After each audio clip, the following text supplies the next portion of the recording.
el Estado español parece impermeable al goteo de llamadas de atención de organismos internacionales y a las múltiples condenas, consejos que por parte de ellos tienen. El Comité contra la Tortura de la ONU además advierte de que las autoridades realizan pocos esfuerzos para enjuiciar a los presuntos culpables y que dichas prácticas contribuyen a crear una cultura de la impunidad entre las fuerzas del orden. ¿Qué hacer entonces? ¿Hay que obligar a los estados para que el coste de la tortura sea mayor que los beneficios que les pueden aportar? Hoy mismo hemos leído en la prensa la respuesta del gobierno español a la pregunta formulada por un representante en la Cámara del Senado sobre la negativa de reconocer la condición de víctimas de terrorismo a los 3 jóvenes que fueron confundidos como miembros de ETA y que aparecieron muertos en su coche hace casi 35 años. Estoy hablando del llamado caso Almería. El informe que vamos a presentar en este acto refleja los datos recogidos durante el año 2017. Si bien dentro del mismo informe, que lo tenéis todos en la página de la coordinadora, me llama poderosamente la atención que acompañe a los datos un artículo muy clarificador, por lo menos para mí, sobre los entornos y las situaciones torturantes, que pretende dar a conocer las situaciones en las que no hay una víctima definida individual, sino que hablamos de unos daños provocados por una situación. Desde el propio entorno en el que situamos a la persona se provoca una intervención de los miembros de los cuerpos y fuerzas de seguridad en el ejercicio de sus labores. Un claro ejemplo de estas circunstancias que aquí planteamos son las situaciones de desatención médicas, que son lamentablemente habituales en los centros penitenciarios y que se ha denunciado reiteradamente y en numerosas ocasiones, y que tienen un efecto directo sobre la salud de las personas, ya no solamente psicológica, sino física y mental. La asociación, que aquí también me acompaña uno de sus miembros, de Pro Derechos Humanos de Andalucía, tiene un informe y una campaña en marcha, Sanidad en prisión, salud robada. También queremos ahondar sobre este tema, pues porque es uno de los temas que salen como relevantes este año en el informe. Presentar a las personas que me acompañan, pues para mí es, pues es un honor o no sé, es un placer, porque hemos comido juntos, luego nos iremos por ahí. Al final, todos los que nos movemos en estos ámbitos acabamos siendo amigos, acabamos siendo algo más que personas preocupadas por los mismos temas, ¿no? Personas que estamos en sintonía. Me acompaña Jorge, que bueno, pues es uno de los fundadores de la Coordinadora para la Prevención y Denuncia de la Tortura, un gran maestro para todos los que estamos en esa plataforma, aunque diga que no, pero bueno. Y sobre todo una persona, pues eso, comprometida, concienciada, activista, definidla como queráis, ¿vale? Y me acompaña Valentín, que viene de Andalucía, para hablarnos sobre el informe de sanidad.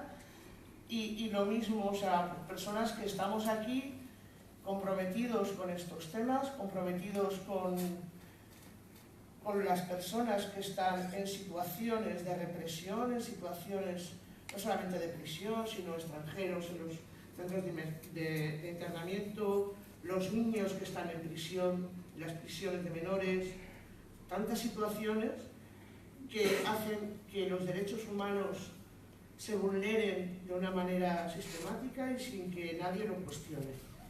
Yo me callo ya y doy paso a que hablen mis compañeros y a poder aprender de ellos, cuanto más mejor. Y luego, sobre todo eso, a establecer un debate, un diálogo, ¿vale? Y una toma de impresiones. Muy bien. Sí, ¿no? Voy a empezar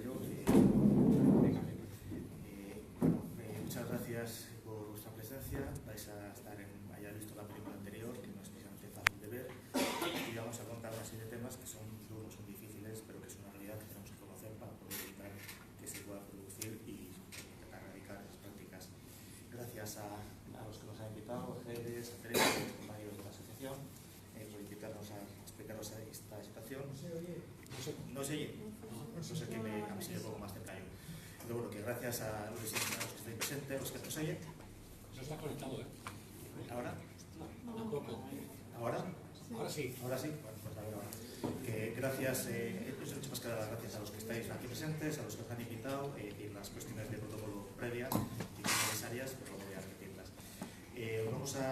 Voy a contaros brevemente lo que es el último informe de la coordinadora de la emergencia de la tortura, que recoge los casos que ya nos contaba Ángeles, que hemos cogido en el año 2017. Habéis visto una película, casos concretos, personas concretas, es una pequeña selección de casos años anteriores. En el informe de la coordinadora recogemos no todos los casos que se han producido realmente en el Estado español, sino en una pequeña parte, no sabemos si es el 5% o el 95%, y de los casos que conocemos, aquellos que hemos podido contrastar mínimamente y que tenemos permiso, autorización de la persona agredida, la persona que ha sido vejada, torturada, para hacer uso de sus casos. Hay muchos otros casos que no se incluyen en estos informes, bien porque no hemos podido contrastarlo suficientemente, nos ha faltado algún dato, hemos pedido el parte médico, hemos pedido algún dato para poder contrastar realmente, no es que pongamos en duda la situación, pero queremos que el informe sea lo más riguroso posible, preferimos quitar aquellos que haya dudas y no exagerarlo. Y luego también hay muchas personas que han sido atraídas por policías, guardias civiles, funcionarios de prisiones, centros de menores, etcétera, pero que no quieren que su caso aparezca en ningún sitio, informe, ni con nombre, ni con casos genéricos. Pues los casos que incluimos en los signos de la coordinadora es una pequeña parte significativa, pero luego no es la totalidad en absoluto. Eso que creo que quede claro y es importante que lo tengamos en cuenta. Decía Geles, a veces, que democracia y tortura no son incompatibles. En absoluto. No son incompatibles, de hecho, si somos conscientes, los estados que más han innovado en nuevas técnicas de tortura son, por una parte, Francia y por otra parte, Estados Unidos. Francia, el origen de la revolución, la declaración del derecho del hombre, y Estados Unidos, el origen de la declaración de derechos ciudadanos. Son los países que en el siglo XX-XXI más están innovando, bueno, Francia en el siglo XX, más han innovado en nuevas técnicas de tortura, que evidentemente han cambiado mucho. Luego, si queréis, al final podemos hablar sobre las nuevas técnicas de tortura, que no son las que, por desgracia, solamente se ven en la película, que son más gráficas. Las nuevas técnicas son mucho más sutiles, mucho más difíciles de denunciar. Muchas veces el propio torturado no es consciente de que ha sido torturado, pero no quiero adelantar cosas. En los informes de la coordinadora utilizamos como definición de tortura la definición de la Convención de Naciones Unidas. La tenéis ahí. Es una definición que se ha quedado vieja. O sea, tiene el año 84, tiene 34 años ya, se ha quedado vieja ya en pocos años, porque los estados evidentemente han ido buscando las posibles fallos que tenía esta declaración para justificar sus prácticas como la tortura. Los estados pueden asumir que practican maltrato, pero nunca que practican tortura. La diferencia entre maltrato y tortura, para entendernos aquí de forma rápida, sería ese sufrimiento grave, dolor o sufrimiento grave. Pero bueno. Entonces, en los informes que presentan, los 14 informes que hemos sacado en la coordinadora, hemos incluido los casos de 9.085 personas que han denunciado haber sido objeto de torturas o malos tratos. Insisto, esta es la parte que hemos podido contrastar y hemos tenido autorización para ello. Son muchos más los casos que no están incluidos en los informes. En los informes también incluimos, podéis verlo en la página web, se incluyen caso por caso. Hacemos un pequeño trabajo estadístico sobre los casos que conocemos. Aquí tenemos informes que han ido evolucionando a lo largo de los últimos 14 años. En verde está la lista del número de personas que han sido afectadas y la parte de abajo en rosa las situaciones. En las situaciones puede haber varias personas afectadas. Imaginaos una manifestación donde una carga policial puede causar 5 o 10, sería una situación, 10 afectados, 15 afectados, 20 afectados. Son pocas las situaciones, salvo en prisión, en que una sola persona es la torturada. Suele ser generalmente en grupo y veis que hay un bajón importante en el año 2014, 15 y 16, muchísimo. Eso fue debido a varias circunstancias, entre otras porque la coordinadora entró en un momento de crisis, muchos colectivos se medio disolvieron, muchos militantes pasaron a otro tipo de actividades políticas, entonces hubo ahí un pequeño bajón, no es porque los casos sean menores, sino conocimos menos casos. En cambio, en el año 2017 hay un repunte muy importante, de hecho es el año con mayor número de denuncias que hemos conocido, pero claro, el año pasado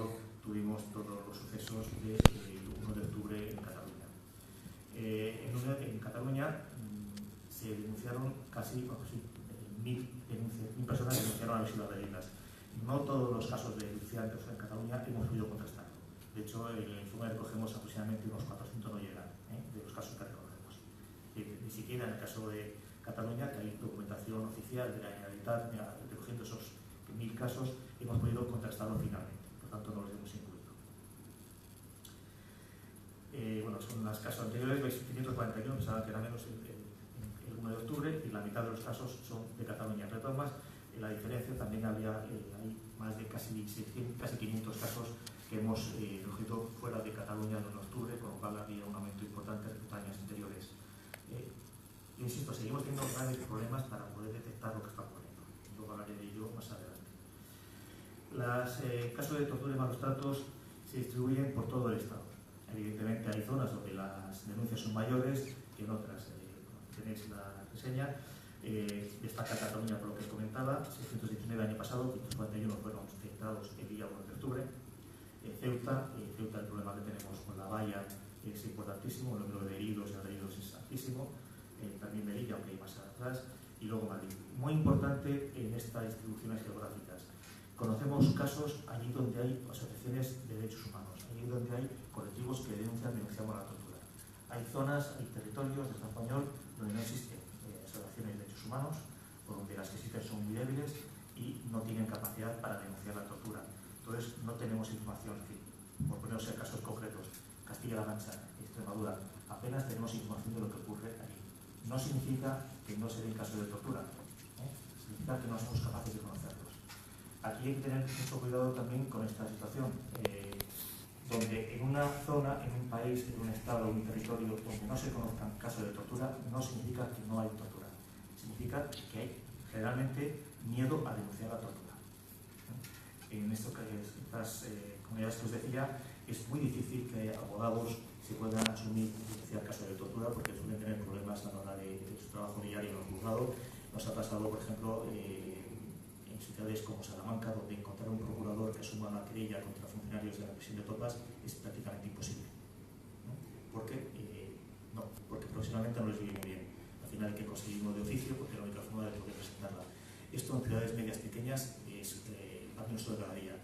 En pueblos pequeños es que no tenemos ni idea de lo que está pasando. Casi todos los datos que tenemos son de grandes ciudades, de grandes núcleos urbanos. Según las personas agredidas, aquí hay varias características. Hay una cuestión aquí que es importante. Estos gráficos que cogemos en la coordinadora hay que también tomarlos con mucho cuidado. Realmente la realidad está invertida. Donde más conocemos casos es en las movilizaciones sociales, pero porque las personas que participan en movilizaciones sociales tienen un cierto conocimiento, conocen colectivos de derechos humanos, conocen asociaciones que les ayudan, se sienten amparados, tienen una cierta conciencia de que eso debe denunciarlo, como así hay muchísimos compañeros que lo denuncian por miedo, pero los sectores que en la práctica reciben, son objeto de situaciones más habituales de tortura o malos tratos, no suelen denunciar.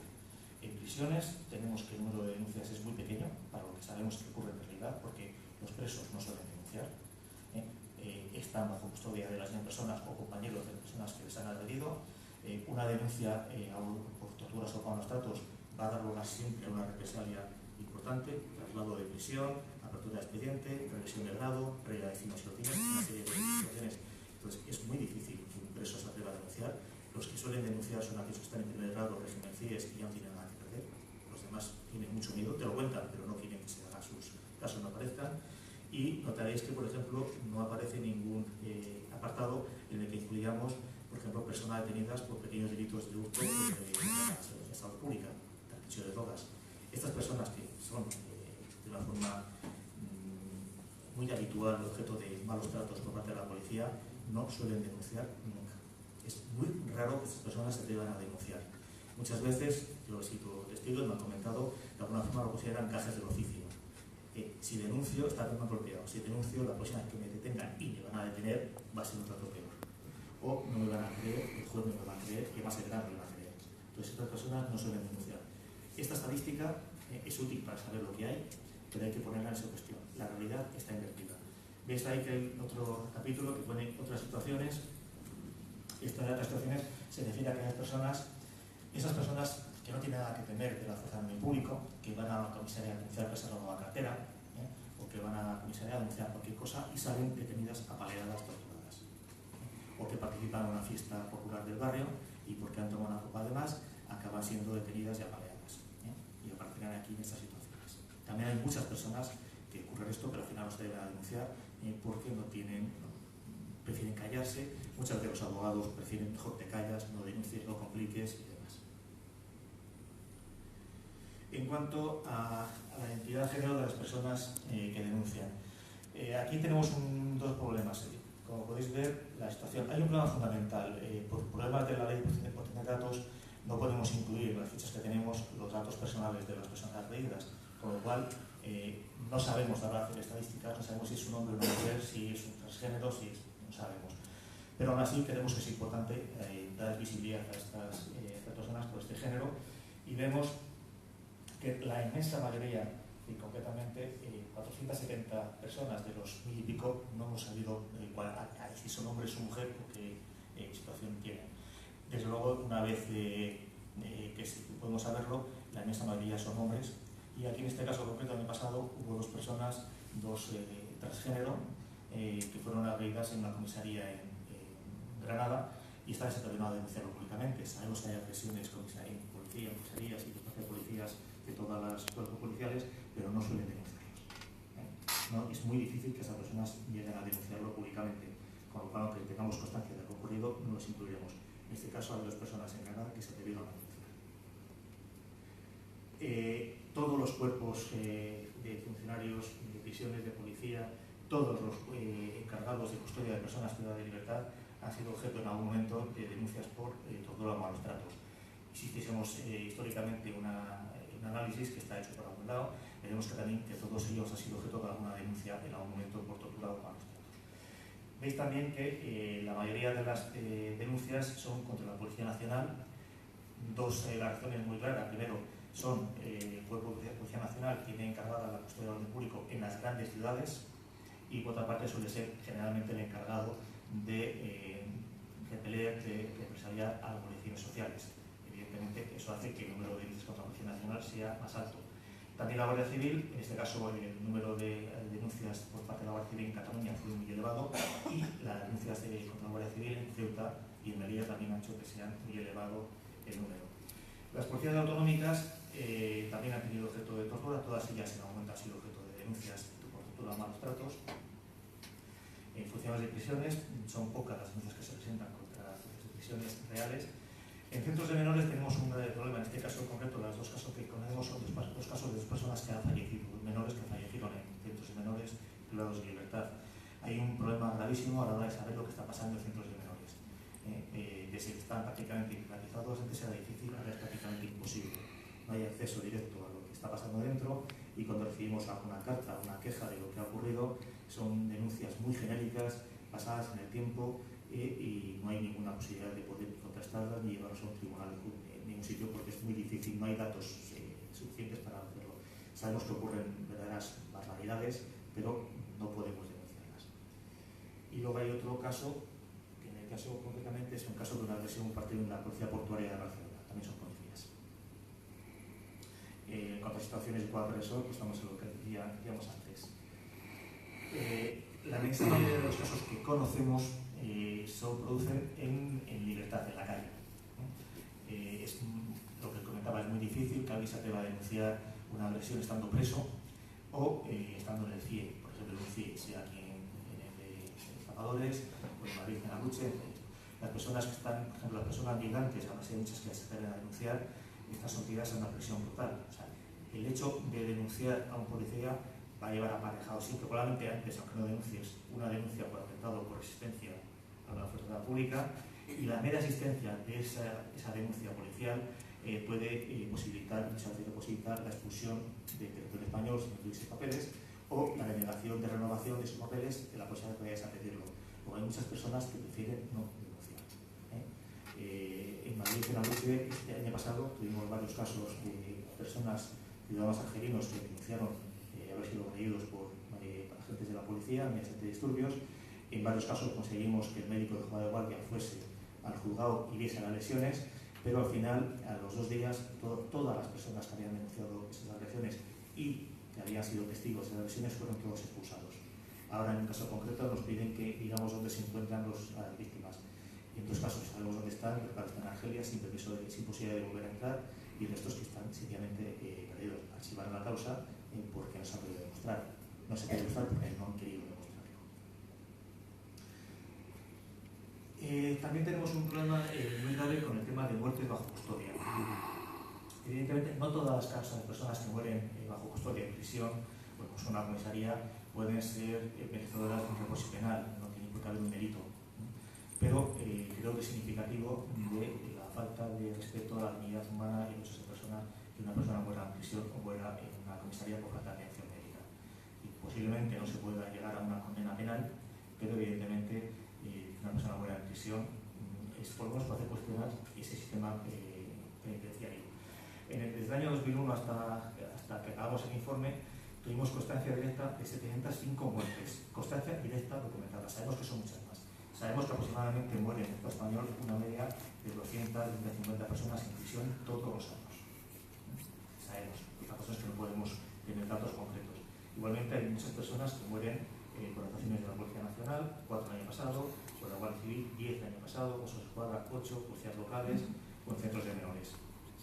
El año pasado incluimos 27 personas que murieron en situación de prisión. Los casos que incluimos suelen ser generalmente o bien por suicidio o bien por falta de atención médica o bien por una sobredosis. En todo caso son situaciones en las cuales la institución tiene una responsabilidad directa clarísima. ¿Será penal o no? Pero clarísima. En muchas ocasiones creemos que penal, difícil de demostrar, pero está ahí. Pero si vemos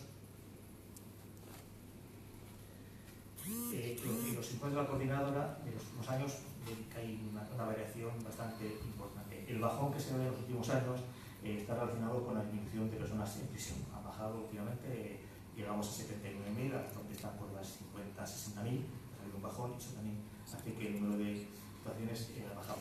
También ese bajón también corresponde con la situación de las organizaciones humanas de dificultad para acceder a prisiones. Cada vez nos es más difícil entrar en la prisión y poder contrastar lo que está ocurriendo. Cuando nos enteramos de lo que ha ocurrido, es tarde, se nos impide la entrada en prisión, como asociaciones hay muchas.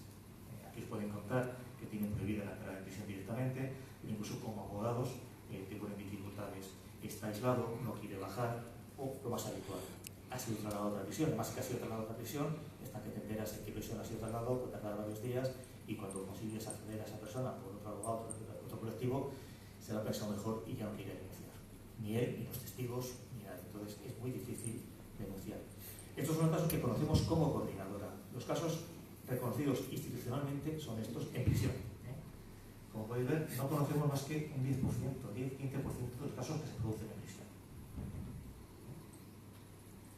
Ahí tenéis la cifra de los casos reconocidos oficialmente. Nosotros conocemos una pequeñísima parte. Este año, 2018, se está produciendo un caso extraño. Están apareciendo muchas informaciones en medios de comunicación de muertes en prisión. Pero casualmente este año quien denuncia estas muertes en prisión son los sindicatos de prisiones, ACAI, CESIF y demás. Evidentemente todo ello relacionado con una exigencia de aumento de sueldos, de aumento de funcionarios, de aumento de medios y demás. No es que, por lo tanto, que tenemos, no es que haya aumentado especialmente el número de muertes en prisión, no faltan datos para ver, pero sí que la sensación que tengo es que hay un intento de manipulación por parte de algunos sindicatos de funcionarios de esa situación de falta de atención médica en prisión, de sobredosis y demás.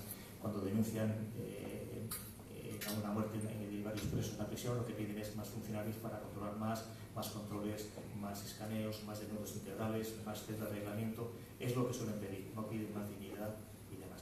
O ahora están denunciando la falta de personal médico en prisión, o como Valentín nos hablará de ello, evidentemente una situación gravísima, pero lo que están pidiendo también es que eso significa también más dificultades para la contención de los presos. No se está hablando nunca de la libertad, de la dignidad de las personas. Esto en cuanto a datos así, digamos, duros y brutos. Luego os podéis hablar y cualquier dato os puedo concretar.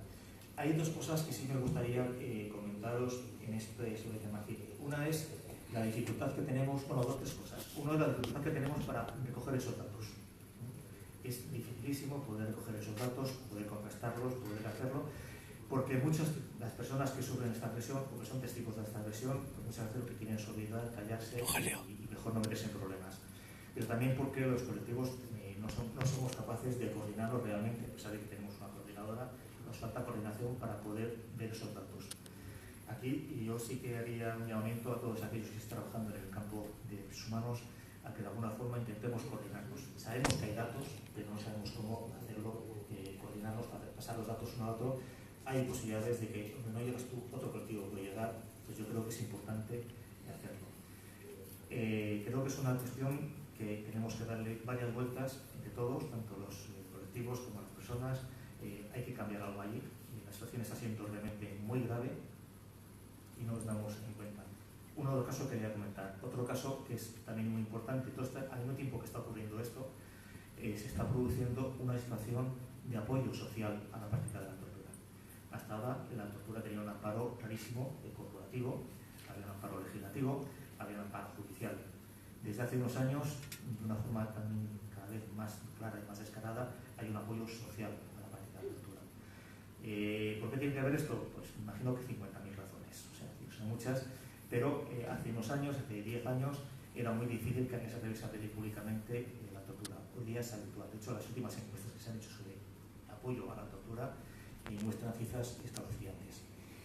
Las dos últimas, una es del año 2014, Amnistía Internacional, y hablaba de que, hablo de memoria, por ejemplo, aquí los datos, de que cerca del 40% de los españoles eran partidarios de la aplicación de la tortura para casos de terrorismo u homicidio especial, asesinatos.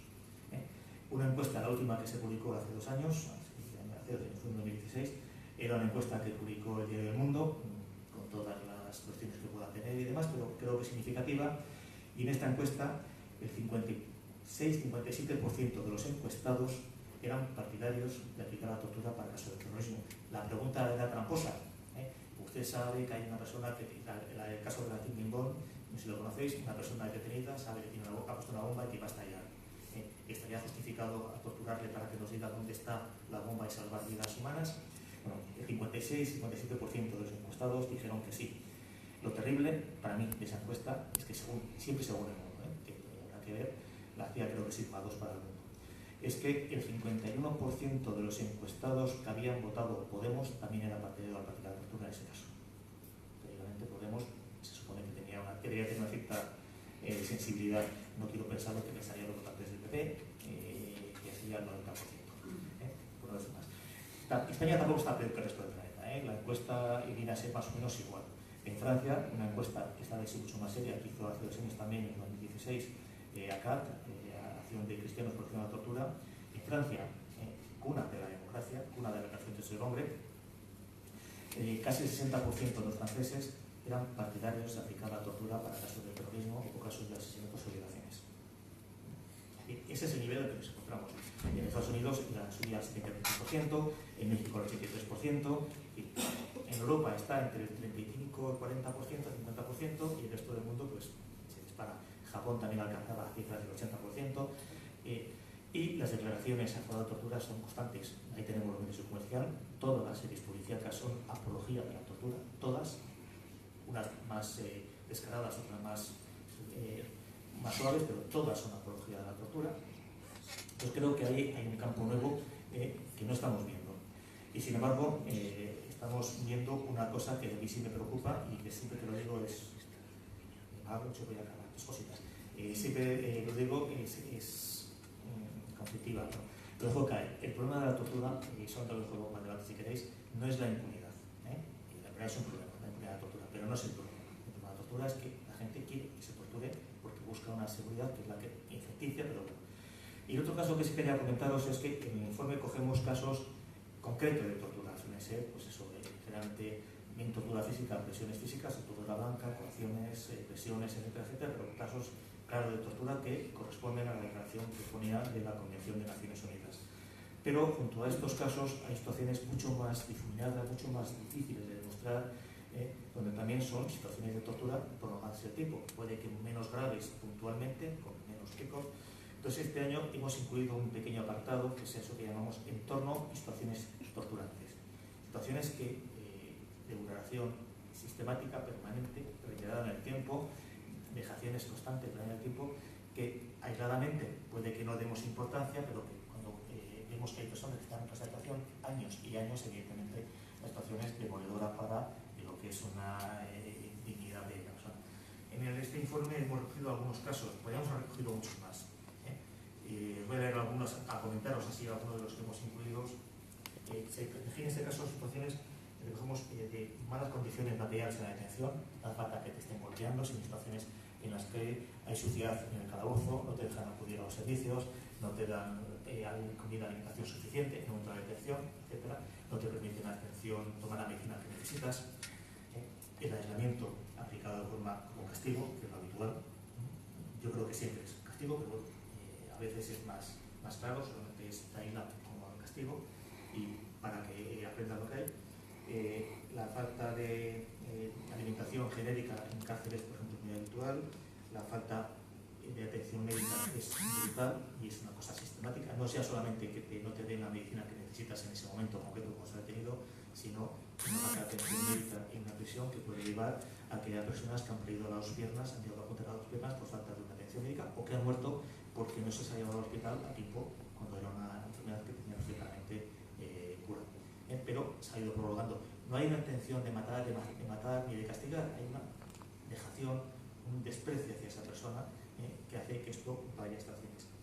Evidentemente, por ejemplo, la dispersión, cortar cualquier vínculo familiar, de amistad, incluso del entorno que tengas en los amigos, aislándote lejos, amenazas, el robo de pertenencias, traslados constantes con lo cual te desubican, no te dejan que te hagas a una idea constante de dónde estás, traslados gravosos de cárcel, traslados, es decir, hay multitud de situaciones que van a romper a la persona. No tienen ese objetivo que tiene la educación de conseguir una información, de castigar por algo que has hecho que hacer, o conseguir, es decir, no tienen esos enfoques concretos que dice la Convención, pero que tienen un tratamiento y un objetivo claro a largo plazo de romper la identidad de la persona. No entraría en esta definición, pero creemos que sí que estaría dentro de lo que debe ser una nueva definición de la tortura a nivel internacional. Y recogemos una serie de casos concretos, serían muchos más, incluso hemos cogido situaciones que se han producido de maltrato de falta de atención médica, por ejemplo lo que ocurrió en la cárcel de Archidona el año pasado, donde ingresaron a 600 personas, como no tenían un CMT, le metieron ahí a 700 personas, una cárcel que no estaba habilitada, que no tenía agua corriente, que no tenía instalaciones, estuvieron casi un mes, una persona acabó suicidándose, vamos a dejarlo en suicidio de momento. Situaciones que se han producido situaciones que sean genéricas, donde no puedes individualizar ni al victimario ni a la víctima, porque serían muchas. Entonces, pero que creemos que también que son situaciones que habría que incluirlas dentro del campo de tortura, aunque probablemente desde el punto de vista penal no podamos entrar en esta dinámica por dificultades técnicas. El Código Penal tiene una función, desde luego el Código Penal no va a acabar con la tortura, no nos engañemos. O por ejemplo lo que ocurrió en la sala de inadmitidos del aeropuerto de Barajas, ciudadanos saharauis que querían pedir asilo porque venían huyendo Sahara y se les denegó a todos. Se estuvo varios días en el aeropuerto de Barajas sin agua, sin atención médica, sin comida, porque ni se les expulsaba, se les dejaba en unas situaciones totalmente indignas, totalmente vejatorias. Son situaciones que se dan de forma reiterada, en situaciones totalmente ciegas, como son por ejemplo las situaciones internacionales de los aeropuertos, en las salas internacionales, no sabemos lo que está pasando. No sabemos lo que está pasando. Y bueno, serían muchas, ¿no? Me podría alargar con casos concretos, pero casi quiero dejarlo allí. Llamar la atención en esos tres casos. Tenemos que saber cómo denunciar los hechos. La denuncia no basta con que haya que ponerla en instituciones, incluso no hay por qué ir solamente por la vía penal. Hay otras vías para denunciar la tortura. La vía penal es una, pero no es la única. Importante que eso llegue al conocimiento de las organizaciones de derechos humanos para que podamos de salida. No basta con que denuncie, eso hay que hacerlo público y hay que relacionarlo con otros casos de denuncias que conocemos, no son nunca casos aislados. Cuando hacemos un trabajo serio, al final lo que ves es que en una comisaría hay un turno especial de policías que son los que están haciendo, los más lo harán, pero menos, hay un turno especial en una comisaría, hay un turno especial en una cárcel, hay un turno especial en un centro de menores, y se puede llegar a saber qué es lo que está pasando, qué técnicas utilizan. Entonces son cosas que hay que poner en revisión, no solamente denunciarlo y dejar que los jueces resuelvan. Eso por una parte. Por otra parte, combatir ese apoyo, apoyo que estamos viendo a la tortura. Hay que decir, no es inadmisible. No se trata de que han torturado a un inocente, es que no se puede torturar a nadie, por ningún motivo, nunca a nadie. Y estamos aceptando las situaciones que son tortura, por ejemplo, en las películas, como algo normalizado. Y luego estamos aceptando situaciones que son totalmente contrarias a la dignidad humana, pero que como son cosas pequeñitas que pasan poco a poco, vamos dejando una más, una más, una más. Las personas que pasan por estas situaciones acaban destrozadas. Entonces yo creo que eso tenemos que cortarlo. Y luego ya lo dejo para el debate, el tema de la impunidad, que creo que estamos desviando la atención. La impunidad no es el problema. Y ya me callo.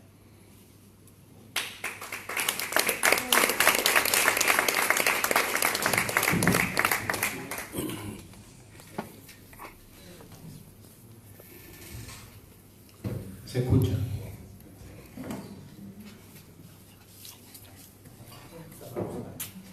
Bueno, pues nada, lo mismo, me salto un protocolo por eso hacer más rápido, aprovechar más tiempo, os agradezco mucho a los compañeros que me invitan y todas estas cositas, ¿no? Pero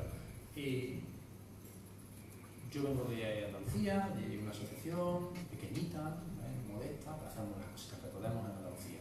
A quien le interese conocernos un poquito, en el momento de la asociación, curiosé, ¿vale? Asociación por Derechos de Andalucía, redes sociales, sacamos bastantes cosas. Tenéis que tener en cuenta que tenemos la frontera sur, allí en nuestras costas, llega mucha gente. El tema de inmigración es un tema que trabajamos con mucha fuerza. Si, por ejemplo, el tema de porteadoras, básicamente es un tema que hemos trabajado nosotros, es un tema bastante desconocido, el tema del porteo, ¿no? De mercancías de Marruecos a España.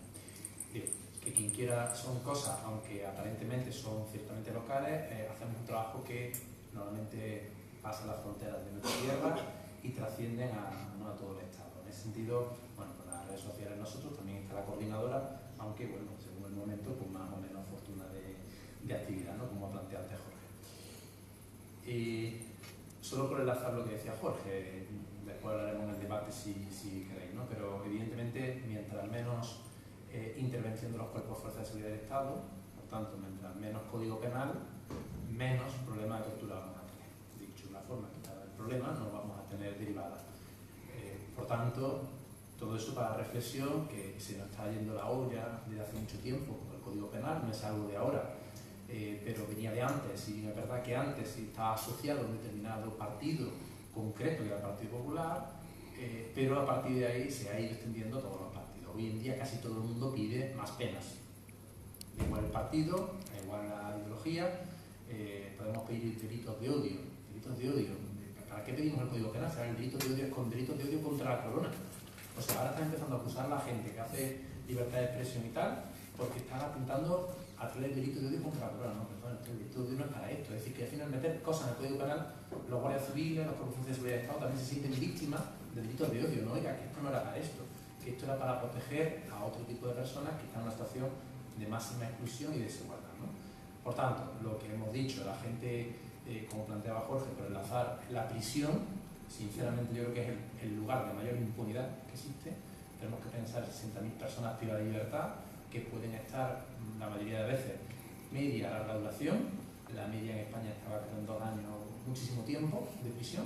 Somos de los lugares con penas más altas de media en toda Europa, y ello va a determinar que quien esté dentro lo que no va a querer es ponerse a denunciar, porque sabe que el día siguiente, el siguiente, el siguiente va a tener problemas con ese que le ha pegado, con los compañeros, y aunque se cambie de prisión no pasa nada, las cosas siguen funcionando. Hay llamadas telefónicas, hoy está el preso para allá, la vida es imposible. Entonces es realmente difícil que una persona tenga la valentía, la capacidad para ponerse a denunciar dentro de prisión. Pero por la experiencia, por lo menos por la experiencia personal mía, en prisión es una auténtica barbaridad. Evidentemente hay prisiones, hay turnos, hay funcionarios y de todo, ¿no? Pero es una barbaridad lo que hay, y esa barbaridad no sale básicamente porque cada día estamos menos dentro de las prisiones y tenemos menos contacto. No en vano, como planteaba Jorge, aquí esta entidad que organiza se le bloqueó, se le expulsó de la prisión, a la entidad a la que yo vengo se le expulsó de 2 prisiones. Entonces, claro, si vamos expulsando y quitando a la gente, así hay menos ruido y así hay menos visibilidad de lo que ocurre, ¿no? Bueno, en unión con todo esto, la parte que a mí me ha tocado de sanidad, yo voy a intentar ser un poquito breve para no alargarme demasiado, pero sí es un tema realmente fundamental. Y cuando digo fundamental es porque yo creo que lo más importante que tenemos la persona estar bien. Si estamos mal, la vida se va al traste, ¿no? Eso es evidente. Bueno, pues hace año y medio hicimos una rueda de prensa donde presentábamos este informe bueno, que aquí vamos a decir unas cositas, ¿no? De la salud robada entre cuatro muros, y lo presentábamos nosotros y aprovechamos para hacer un comunicado conjunto con dos entidades que eran la Sociedad Española de Sanidad Penitenciaria, que representa y organiza a la mayoría de los médicos de prisión, no todos, pero la mayoría, y la Organización Médica Colegial de España, que sería la unión de todos los colegios de médicos de España. Las tres entidades coincidíamos en el diagnóstico, y es un diagnóstico muy categórico, es un diagnóstico fundamental, ¿no? Se decían varias cosas en plan lluvias, ¿no?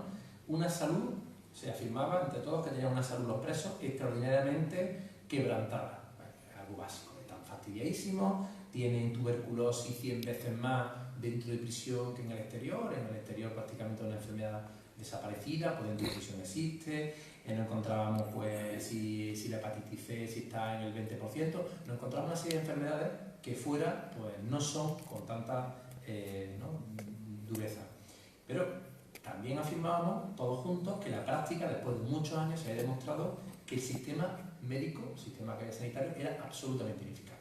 Entonces, si tenemos una situación de emergencia, si tenemos que lo que se ha puesto en práctica reitera que no es suficiente, sino que es inefacto y que no está dando abasto, claro, algo tiene que cambiar, ¿no? Entonces se concluía también que el acceso al derecho a la salud era absolutamente precario, ¿vale?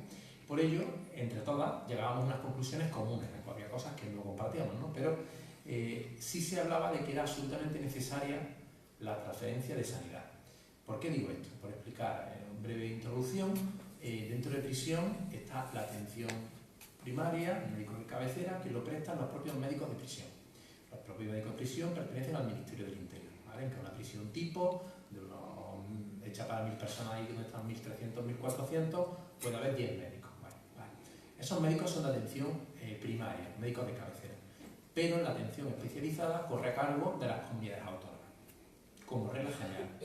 Después teníamos ya alguna excepción, por ejemplo en Cataluña, que se transfirieron las competencias completas. Se aprobó en el 2003 una ley que decía que en 18 meses, por tanto para el 2004, tenían que estar transferidas estas competencias, todas, las de atención primaria, porque las especializadas ya hemos dicho que eran de las comunidades autónomas, la primaria, es decir, el médico de prisión tenía que pertenecer a la comunidad autónoma donde hay transferencias de sanidad, en la comunidad autónoma. ¿Y yo para qué? Pues básicamente para conseguir que el personal médico no esté dependiente de su director de prisión, del ministro del Interior y del secretario general de instituciones penitenciarias, donde hay que recordar que prisión es un lugar de control, ¿no? Control absoluto, y lo que se le utiliza al médico en muchas ocasiones para controlar que todo funcione más que para intervenir como si fuera un paciente y por tanto dando el apoyo que se necesita al médico, ¿no? Entonces, había una coincidencia entre todos los organismos, cada uno tenía evidentemente su motivación. Seguramente los médicos pues también tenían un deseo de ser incorporados a un sistema público donde tengan mayor movilidad, mayor ingresos económicos, tenían sus propios intereses sin duda, ¿bien? Donde a lo mejor incluso las vacantes de compañeros se cubrieran, ¿vale? Porque ahora después vamos a ver, pero hay un 30% de vacantes, es decir, hay muchos médicos que han dejado su plaza y no hay forma de cubrirla porque nadie quiere entrar en prisión a ser médico de prisión. Entonces, había una serie de razones que no avalaba el tema de que esta transferencia que fue ordenada, que hay una ley que lo obliga, se cumpliera.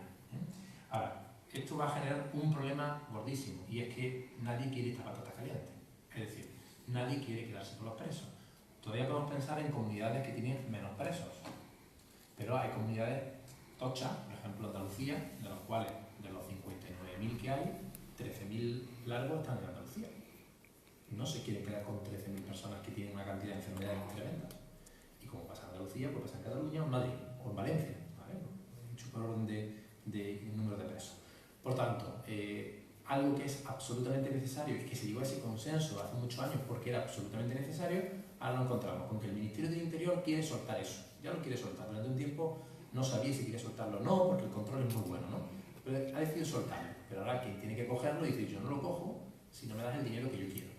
Entonces se están peleando por el dinero y no se van a poner de acuerdo nunca, porque el Ministerio está haciendo esto a un precio bajo cero, o sea, directamente es una porquería, mientras evidentemente las comunidades autónomas prestan bueno, una atención sanitaria bastante más razonable y por tanto el coste va a ser superior. Entonces ahí está la pelea y eso va a tener muy difícil salida, ¿no? Como decíamos,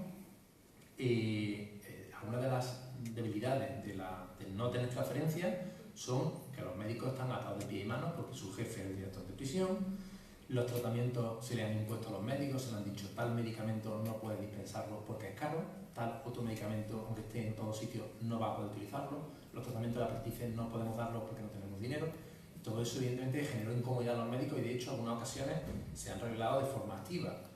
Han recurrido al Supremo varias órdenes donde se decía que no podían dar ciertos medicamentos y el Supremo ha dicho que efectivamente pueden dispensar sin necesidad de que sean necesariamente los medicamentos que están en una determinada lista del Ministerio del Interior.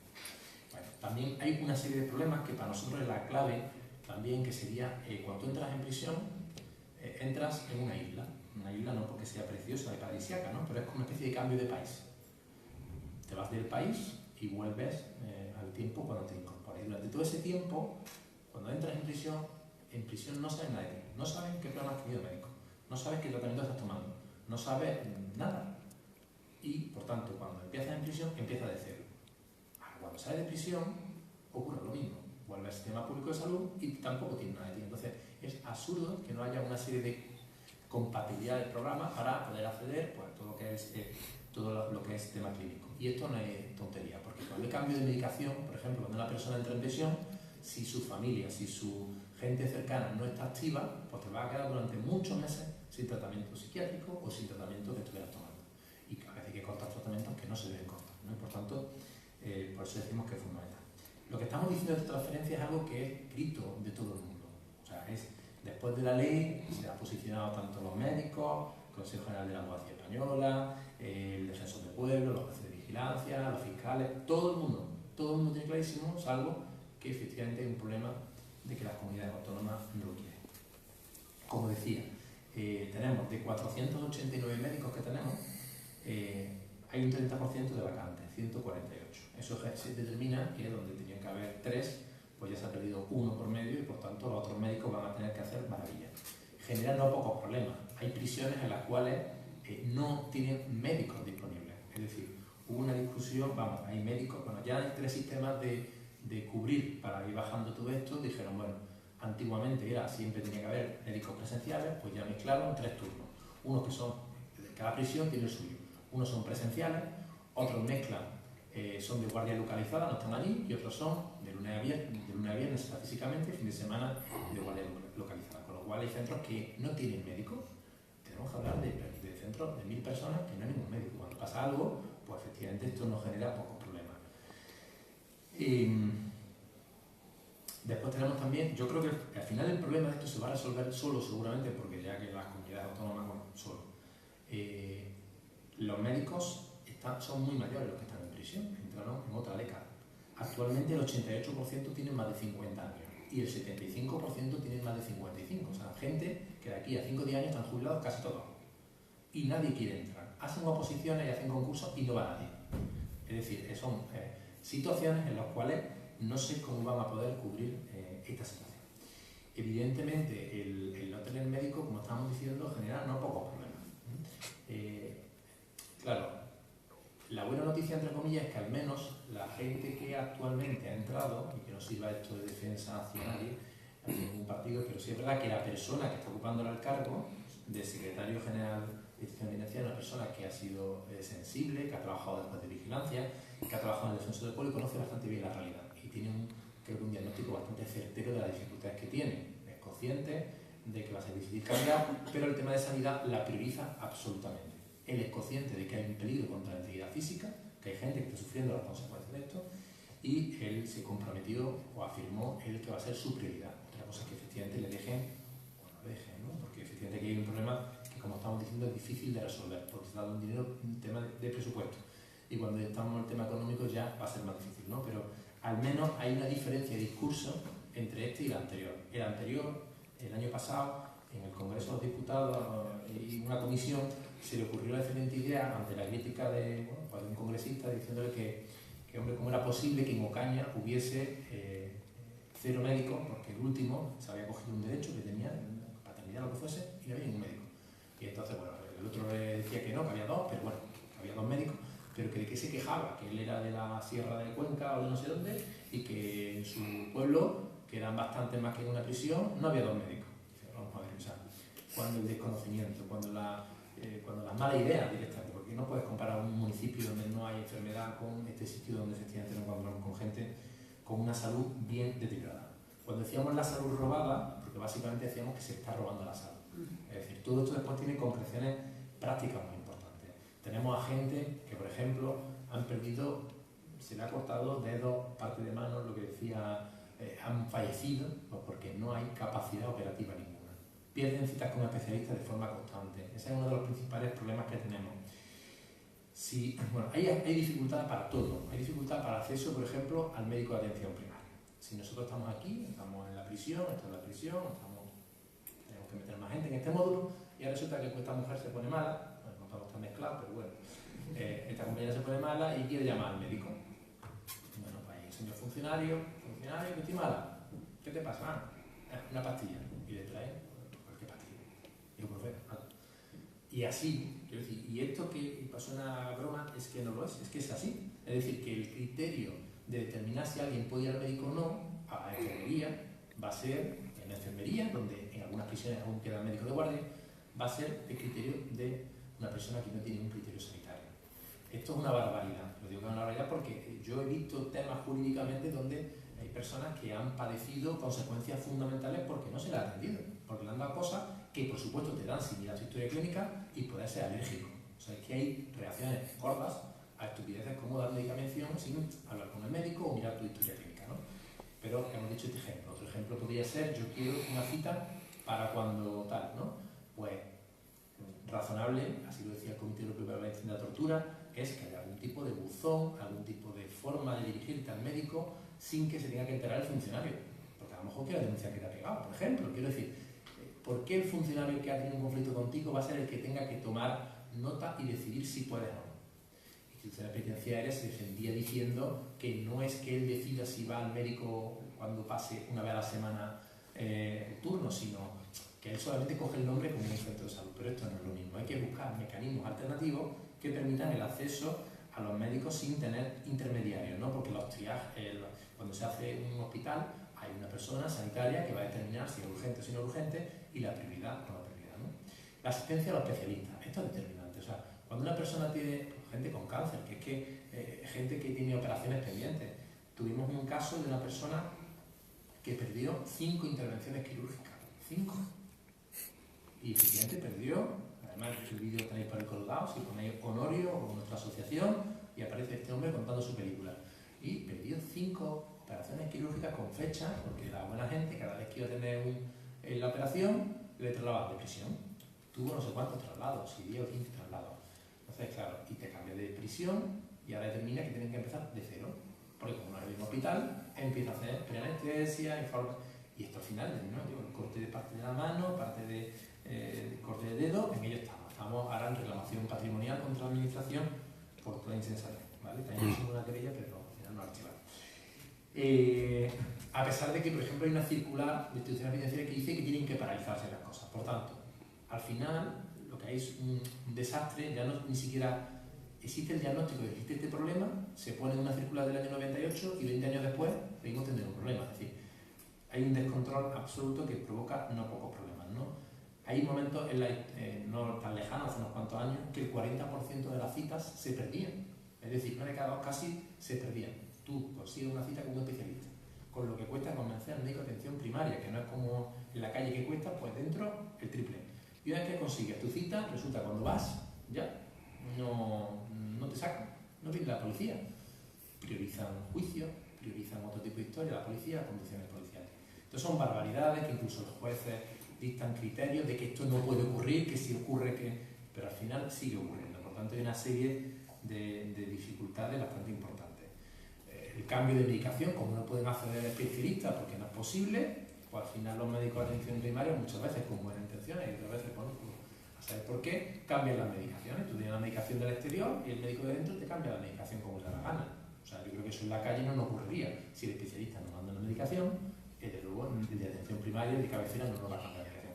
Es decir, Nuestra reivindicación en este informe ha sido defender algo tan sencillo y tan básico como que se cumpla la ley, que dice que la gente dentro de prisión debe tener la misma salud, los mismos derechos de salud que en el exterior. Es decir, somos iguales. Pero es que tiene ¿no? Pues todo tipo de historias. Por ejemplo, el preso va a un especialista o lo que sea y nunca te van a dar copia, o casi nunca te van a dar copia. No te van a dar tu informe, no vas a tener tu informe médico. Cuando va al abogado, por ejemplo, no pueden dar nada porque no hay nada que dar. Se lo queda todo prisión, se lo dan a la fuerza conductora. Oiga, no, que el titular del derecho es la persona que están atendiéndola y si quiere es su derecho tenerlo. La confidencialidad, hay una serie de derechos que además son fundamentales porque siempre hay plazos para todo, ¿no? Si tienes una revisión por especialista o tienes una operación quirúrgica y pasan unos determinados periodos desde que la has solicitado, tienes derecho a hacerlo a nivel privado o tienes... Aquí eso no existe, es decir, el tema de derechos de los pacientes no va a existir nunca en prisión. Ejemplos muy claros, muy importantes, ha sido la hepatitis C. La hepatitis C prácticamente ha costado la misma vida que arrancarse. Es decir, cuando en la calle igual no está del todo todos los tratamientos para todo el mundo que lo necesita, pero al menos ha evolucionado de una forma o de otra. En prisión aún estamos a 5 años, es decir, todo va mucho más lento. A pesar de que en el 2012 pues ya salió que existían nuevos medicamentos que tienen que dispensarse con determinadas características, en el 2015, ¿bien?, de 13.000 personas afectadas dentro de prisión, se dio el tratamiento a 26. 26 de 13.000. Es una barbaridad.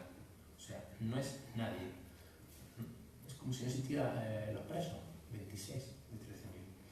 En el 2016, un año después, ya se calculaba que entre el 1 y el 3% de los presos.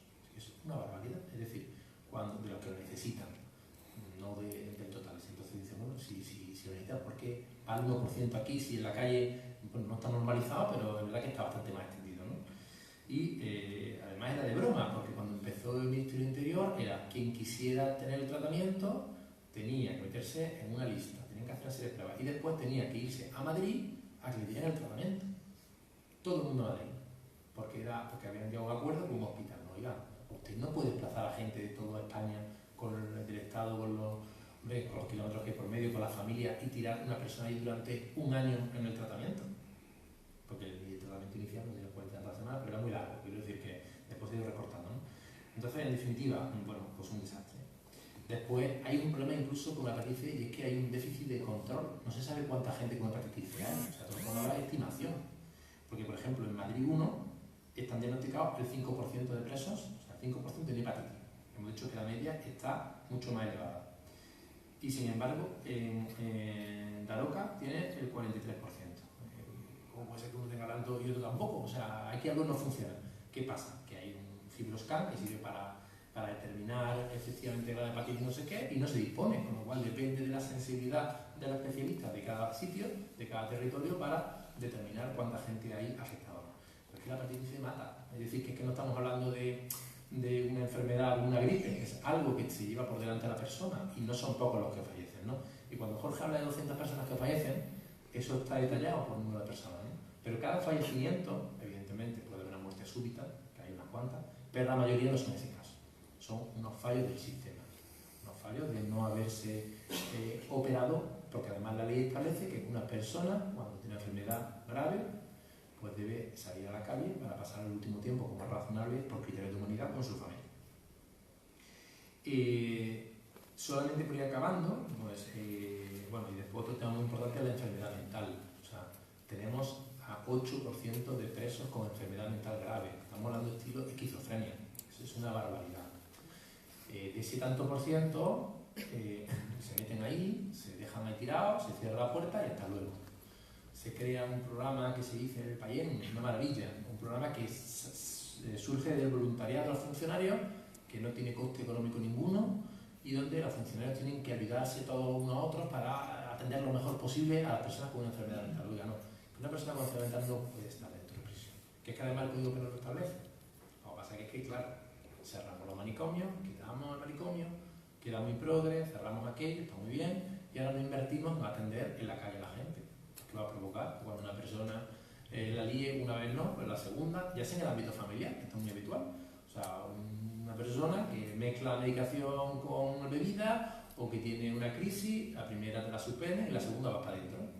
Es una persona que hace dentro de prisión. Ese no es un espacio natural ni razonable, ¿no?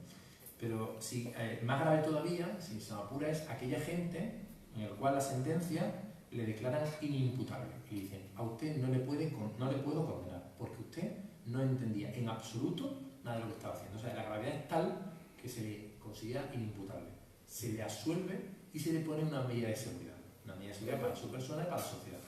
Y se le dice, usted no puede estar aquí, váyase a un centro psiquiátrico. Deberíamos entender que ese centro psiquiátrico debe ser un centro especializado para que esa persona pueda recuperarse de esa dolencia, porque no lo ha hecho con ningún tipo de intención, ha sido como se dice, una enfermedad.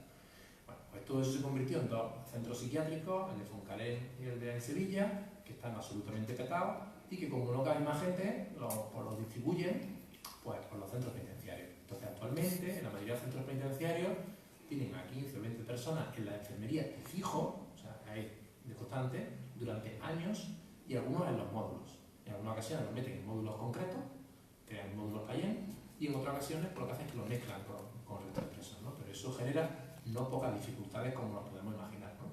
Y bueno, pues recientemente, por fin, el Constitucional, en el mes de julio, dijo algo que nosotros llevamos muchos años denunciando, y en ese informe lo decíamos, que era absolutamente inconstitucional tener a personas exentas de responsabilidad, por tanto con medida de seguridad, en un centro penitenciario. Eso es un tema de Córdoba, un preso que está en Córdoba, y es verdad que difiere un poco porque habla de un tiempo, una sentencia donde se le absuelve, pero se pone medida de seguridad, se recurre, pero lo que dice al fin y al cabo, lo importante es que el centro penitenciario de Córdoba, la enfermería, no es un centro psiquiátrico y que ahí no se puede estar, y que se vaya a un centro especializado, que es lo que estamos pretendiendo, ¿no?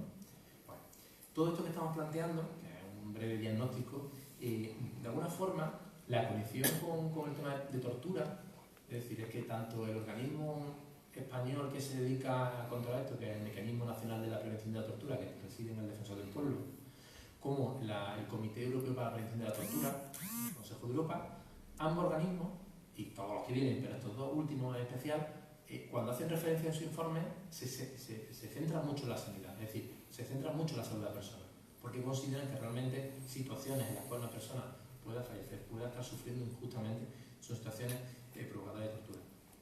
El diagnóstico con el informe del Comité del Consejo de Europa, que como comentaba la compañera, del 2015, bueno, fue el 16, coincide radicalmente con ese informe que nosotros hemos hecho un poquito antes. Habla de la innecesariedad rapidísima de hacer una transferencia, porque es una barbaridad que esté actualmente como está. Considera que no puede ser que haya enfermos mentales que estén en algunas veces en algunos módulos, algunas prisiones, una de Galicia, recuerdo que habían ido, y que decían que no había ningún psiquiatra, que no había ido nadie, ningún psiquiatra en un año, cuando tienen ahí 30 o 40 personas con enfermedad mental, oiga, que serio fue. Y también establecía especial hincapié en el tema de la hepatitis, o sea, es impresentable que se venda, además se vende que en España se está cumpliendo con el tema de la hepatitis cuando es absolutamente mentira, ¿no? Hay que recordar que en la calle se impusieron, que en Galicia, se interpusieron denuncias penales contra el consejero de Sanidad porque no daban los tratamientos de hepatitis C. Digo, hay gente de la calle, no estoy dando con presión. Evidentemente yo creo que aquí la cosa es bastante más grave y deberían prosperar porque muchos de los fallecimientos son por hepatitis C. Lo que pasa es que efectivamente lo que estamos hablando, falta de información, falta de capacidad operativa, ¿no? Y todo esto.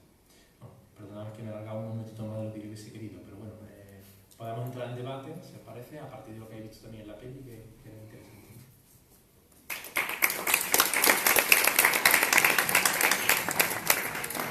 Bueno, vale. Bueno, pues muchas gracias a Jorge, muchas gracias a Valentín por acompañarnos. Yo creo que el tema está expuesto bastante claro, desde el punto de vista emocional con la peli, desde el punto de vista, digamos, más de datos o más matemático con todo lo que nos han dicho Jorge y Valentín. Y bueno, yo lo único es invitaros. Tengo buena voz, ¿verdad que me oís? Vale, ya está, paso de este cacharro. Invitaros a que la persona que quiera o hacer una pregunta a Jorge o a Valentín o a mí, o sencillamente hacer un comentario, pues que lo pueda hacer libremente. Únicamente seamos breves para intentar que participemos el máximo de personas posibles. Y por mi parte, yo me callo y hablar vosotros. Muy bien, Fernando, dime. Bueno, Tú también tienes voz, no te hace falta a mí. yo quiero hacer un comentario sobre el tema del